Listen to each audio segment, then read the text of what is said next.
Hare Krishna. Question from Jagat Singh Prabhu.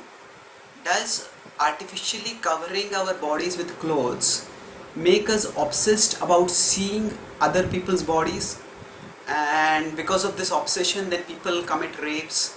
There are many Adivasis who live naked and they don't have a tendency to rape. So, is it that this artificial covering of bodies unnaturally obsesses us with other people's bodies?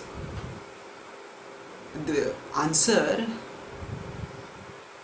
no. What obsesses us with seeing other people's bodies is firstly the internal uh, domination of our mind by lust, and more insidiously the external aggravation of lust by the media and the culture today.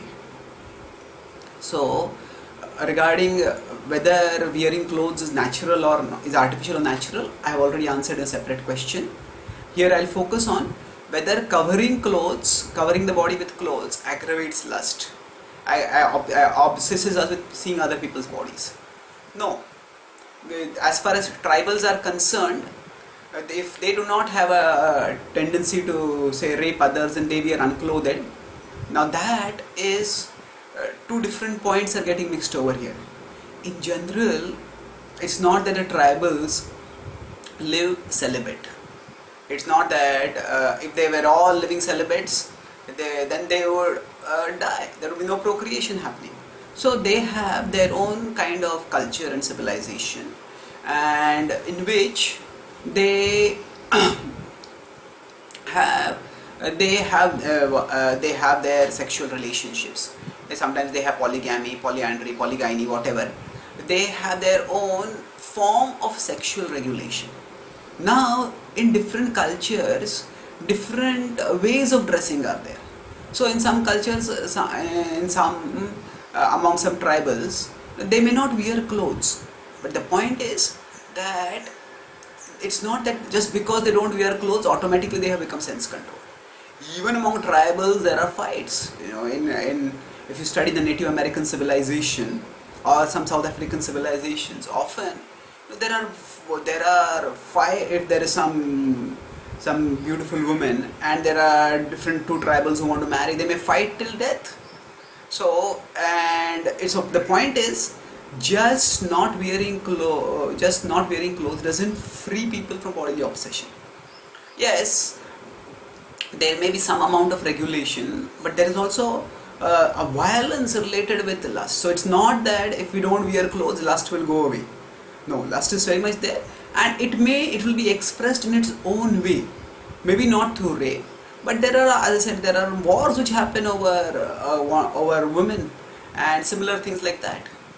So that's one point. Second point is that often the tendency to rape, especially which is present, which is becoming very distressingly, horrifyingly aggravated in today's society, that is largely caused by the aggravation of lust that is there in today's culture and media.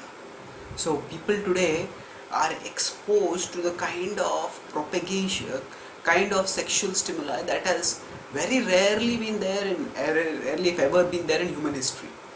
So yes, many cultures had some paintings or some wall carvings or some artistic depictions which did depict sexuality. They were actually more erotic than pornographic. Erotic is where there is a little bit of artistic depiction, whereas pornography, the primary purpose is, there is no artistic depiction, the primary purpose is sexual incitation. But either way, whatever it is, even the erotic depictions were rare and occasional. They were not pervasive, but the kind of tremendous sexual incitation that is there through the advertisement, through the movies, through the magazines, through all these, sexuality is one of the main things that is propagated, and in pornography, sexuality is the only thing that is being propagated. And so, in fact, if you see the pornographic industry, actually its revenues is more than that combined of the two of the wealthiest sports in America, say baseball and soccer. So it's a huge amount of money involved in it. So because of this severe agitation of the human mind because of external stimuli, so the imagination, lust is already there inside, and lust already triggers the imagination. But when it gets further substance for propagating titillation of imagination, then the person grows practically wild.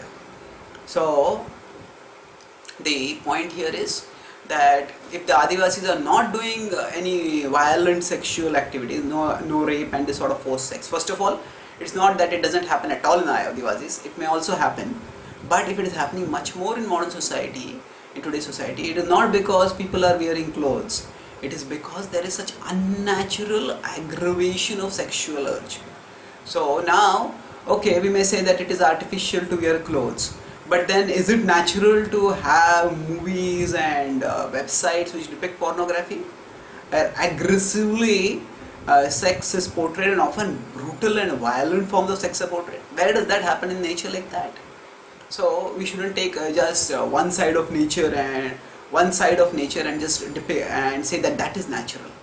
So if we want to decrease our obsession with seeing others' bodies, there has to be twofold things which have to be done. First of all is there has to be the minimization of the titillation of the imagination that happens because of the propaganda today. So even we will see for ourselves many times, if we are say traveling by train and we just look, we travel, there are hills and farms and the sky, and the mind is peaceful. Then as soon as we come to from the rural areas to the urban areas, immediately if you look at the windows, out of the windows we will see all sorts of sexually stimulating forms being depicted everywhere, and then that triggers the mind and that agitates the mind.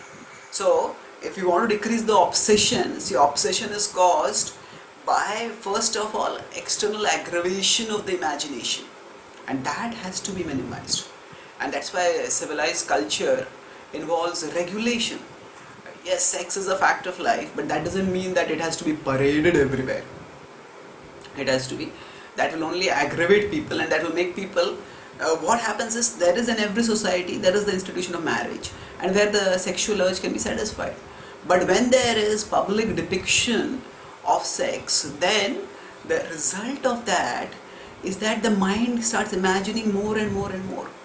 So then one is not satisfied with whatever form of sexual gratification is available with oneself. One wants more and more and more, and that's how one starts going towards other forms of enjoyment, and there are illicit affairs, and there are rapes and other sorts of violence, and this can go down to incest and pedophilia and child abuse, and all sorts of horrible, indescribable things can come up. That's when the mind is wildly agitated. So that has to be minimized, and that is actually at a governmental level that needs to be done. At an individual level, we ourselves have to minimize our exposure to that sort of provocative stimuli. And internally also there has to be purification. First of all, there has to be education. When we understand that the body, ultimately any body that excites my imagination, that body is made of the same elements as my body is made up of. Ultimately the same food goes inside that body, and the same food after being processed comes out in foul smelling form. So if it's a simple logical analysis, if what goes inside something and what comes out of outside that thing is similar, then what will be in between will also be similar. So just as by touching my own body, squeezing my own body, I don't get any pleasure. So just similarly by touching or squeezing any other body, it's not that I'm going to get any special pleasure by that. So the pleasure that is there, that is simply because our own hormones get activated and certain fluids get excreted. So by systematic contemplation, Manasya Vichintaya Bharam Bharam, Shankaracharya says in his famous prayers that Manasya Vichintaya, that actually the bodily part that excite the imagination think that they are nothing but lumps of flesh. So that way, we need philosophical education. Today we have movies which actually have songs which give a distorted perception of what the nature of the body is, and that's why we get agitated. So there has to be philosophical education, and then there has to be devotional purification. So when we redirect our attraction for forms from temporary and perishable material forms to Krishna's eternally attractive form, then this obsession will decrease and it will go away.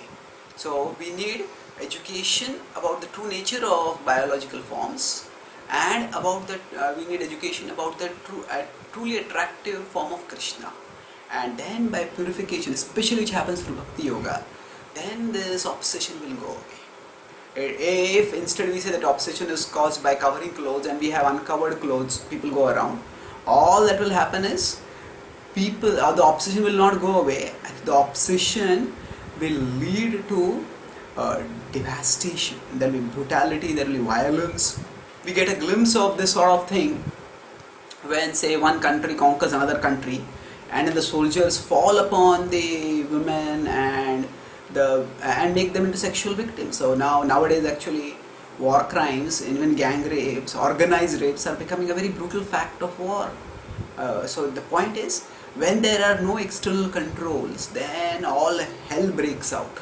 It is not that things will calm down, because what will remove the obsession is not just indulgence. It's a mistake to think that if we indulge in something, we have obsession to see female forms, we see the female form, the obsession will go away.